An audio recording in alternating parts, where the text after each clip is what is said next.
Hi guys, welcome back to my channel. I'm Geraldine Ralph. If this is your first time here, I have an early childhood program in my home where I care for 6 little people under the age of 5. So today I am getting ready for licensing to come back in and do their renewal. And I thought I would cover a few of the things that I'm going to be thinking about while I'm waiting for licensing to come. So, I'm a licensed provider in Michigan, and I am able to have up to 6 children in my program. They used to do licensing checks, I think every 3 years. Now they're down to every 2 years. And so my licensing consultant's going to be coming in. She's just going to go over everything, check to make sure that I'm in compliance with all of the rules and that I'm doing everything that I need to do. So I'm going to show you my licensing book. I have a book where I keep all the information for my licensing so that when my consultant comes, I can just say, here you go. Here's all the stuff that you need to know. And then she's going to do a walkthrough in my program, and she's just going to make sure that I'm in compliance with all of the rules. So I'm going to show you a few of the things that are in my book just so that you have an idea if you're making your own licensing book.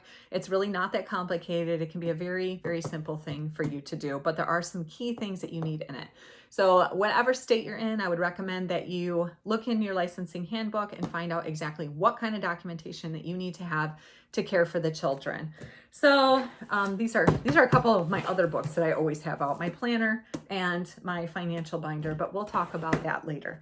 Okay, so first things first. On the front of my book, this is the book that I take with me. I keep it in my emergency bag. So I have an emergency bag. The emergency bag comes inside when we're inside. It goes outside when we're outside. That way, anytime that we're out walking around with the kids, if there's any sort of an issue, if somebody gets hurt, whatever happens, I have all of the things that I need for an emergency. So those things again, it varies state to state.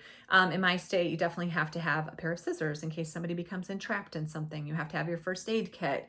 Have to have the binder with all of your information in it and a few other things. So for my binder here, I put right on the front, I put the name of my daycare and my own personal information and my name and my phone number. And the reason why I have that right on the front of my book is because let's say something happens and we're out and I become injured or one of the children become injured. If I become injured and somebody needs to know, who is this chick with all these kids?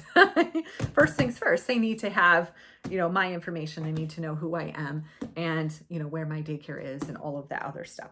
So in the front, I also keep my first aid and CPR. So that's going to be the first thing that licensing is going to ask about. Do you have your first aid and CPR? Next in my book, I have a list of emergency numbers. So at the top, I have 4 different people who are listed as my emergency contacts. So those are people that already know, hey, if there's something that goes wrong with these kids, I need you to come over here and help out. And the reason I have 4 is because obviously people are working and people are doing different things. They're going about their business. So I have 4 different people. 2 of them are people who stay home, who work from home, so it would be very easy for them to come over. And then 2 of them are trusted family members who would be able to come over. It might be a little bit harder for them to get here in a reasonable amount of time, but those would be my first people because obviously family, I'd rather have family members come in. Next, I have a list of all my daycare families. I have their name, phone number, birthday, and address, and then their parents' numbers right in the first page. So something happens, immediately you can just open up and find all of this emergency information. Now that's not something that licensing requires, but I like to have that right in the front of my book. On the next page, I have my home fire and tornado drill record. So I have to, as a licensed home daycare, I have to do fire drills and tornado drills with my kids. So I have to document all of that. So that's going to be in my book. Next is my training. So I have to have 10 hours of training every year. It can be, I can do online training, I can do in-person training. They used to make it so that you had to do a certain amount of in-person training. I prefer to do in-person training whenever possible, but the online training is available. If you're looking for training for your home daycare, there's a lot of training that's available for home daycare providers that's free. Some of it you have to pay for. One of my favorites recently is Fairy Dust Teaching. So if you guys are looking for some really great training, I'm Reggio based. It's a curiosity approach. You can incorporate it into any kind of preschool program that you have. They have some really great trainings. This is another copy. So my last first aid and CPR card came with this little scanning thing and I had to print it off. So those are in the inside here. I have an extra fire drill and tornado records.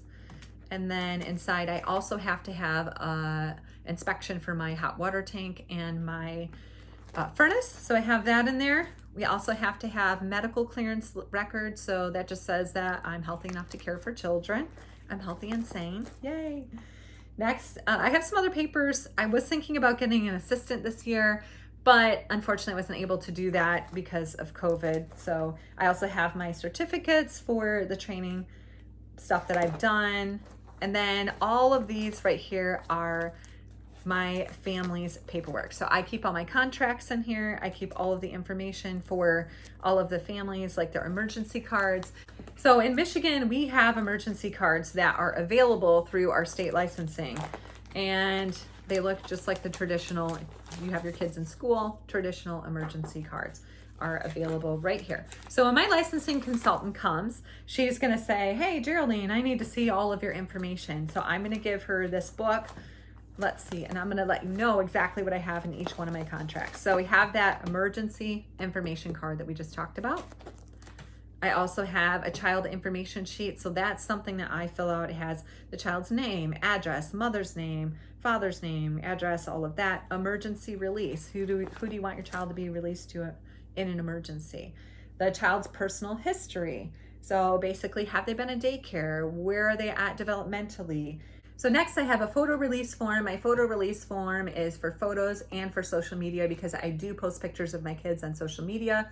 I use some of our video clips for my YouTube channel. So I just want families to know that the children are going to be on social media and then I'm going to be documenting our process, our activities. And then I have to have shot records for my kids. And then we also have to have an in-person or child in care statement from the state. So those are all the things that are available in my binder for each one of my kids. And yeah, that's pretty much it. So that's what I have available for you. I also have a checklist. So if you have a licensing consultant, your licensing consultant can send you a checklist of everything that you need to be reviewing for your license. I have my checklist in my little financial binder here. My licensing consultant sent that to me, so I'll just kind of go over a few of the things that she's going to be looking for.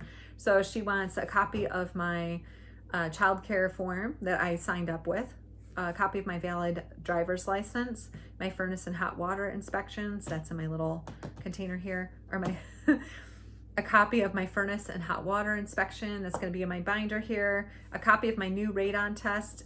They've just changed it now to every 4 years. I don't have that. So hopefully I will get that done before she gets here. If not, it's going to be in process. And what happens when something is in process, they can cite you for it, and then you just have to show documentation that you've had that whole thing taken care of. So a TB test, my physical. TB test has to be done before you even open, so they already have that documented. Physical is in my binder. Valid CPR and first aid. Bloodborne pathogens, also something that you need to have taken care of before you even open your home daycare. Fingerprinting, they've already taken care of that. My fingerprints have been run by the state before I opened. Let's see. Assigned assistant caregiver form. I don't currently have an assistant caregiver, so I'm good on that. 10 hours of training. So I've got that taken care of.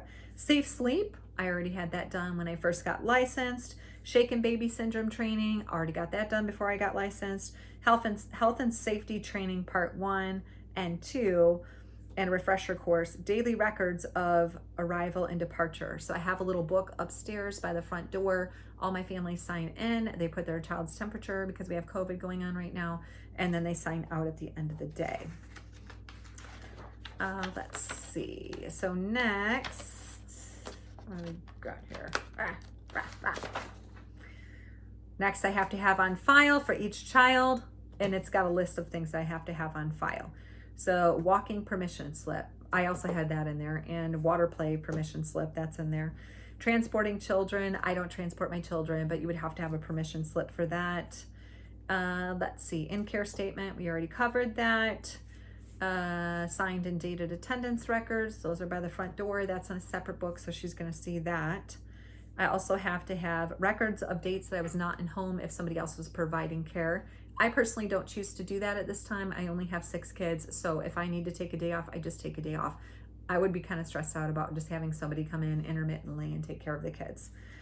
Written policy and procedures for screening and supervision of volunteers. I don't have any volunteers, so I'm good on that. Access to your computer so that they can look at the background check. We've got that. My written discipline policy, I have that in my book with all of my parent handbook is available. Any records of medication that's given in my state, that includes things like diaper creams and sunscreen, that sort of thing. Next, I have to have a copy of my fire and tornado drill. I got that. Licensing handbook with all your licensing reports in it. Fortunately, I don't have any reports, any bad reports. Let's see. She wants to know who's living in the household. Have they been fingerprinted? Consent and disclosure form. Fingerprinted form for all adult family members. TB test for anybody over 14 years old. And then I have to have my license posted in the home. No smoking or vaping sign. And then she's going to be checking for water hazards, any sort of pools or things like that. Let's see. If I provide nighttime care, there are rules that I have to adhere to for that. I don't provide nighttime care. Let's see. She's got a reminder to follow all the hand washing tools, review food prep and food service rules, home maintenance, and making sure that my hot water tank is not over 120. And also we have to have carbon monoxide detectors on every floor, making sure that we don't have any firearms here, or if we do, that they're locked and stored properly. Animals and pets, there are rules about that. Combustible items cannot be within 4 feet of the furnace and hot water tank. Let's see. All of the exposed electrical outlets have to have outlet covers on them. If we have a window for the exit in the basement, we have to have it marked with an exit sign, so we have that. You have to use a working smoke detector on every floor. Have to have mounted fire extinguisher. There are some specifications about that. If we go on walking trips, they have to have this binder available.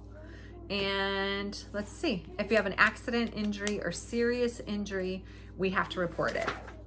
So there you go. That's all the stuff that I have available for you today. I am looking forward to having my licensing review. She's just going to come in, look at my house, make sure that everything is in accordance with licensing standards. I haven't really had anything. One time I had a treadmill and my treadmill had to be unplugged and I had to remove the magnetic piece that turns it on. So she just said, hey, you have to do that.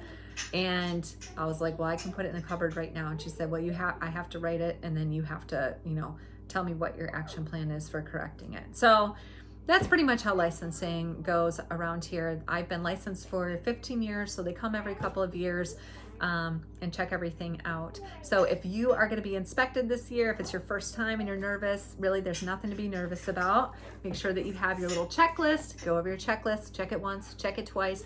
Make sure that you have all of your information, so when your licensing consultant comes, they're here to help you. She's going to want to give you, whatever you need to be successful. So anyways, thanks for stopping by. Don't forget to hit that subscribe button and the alert button so that you can get all of the alerts for my future videos. Have a great day. Bye. Love you.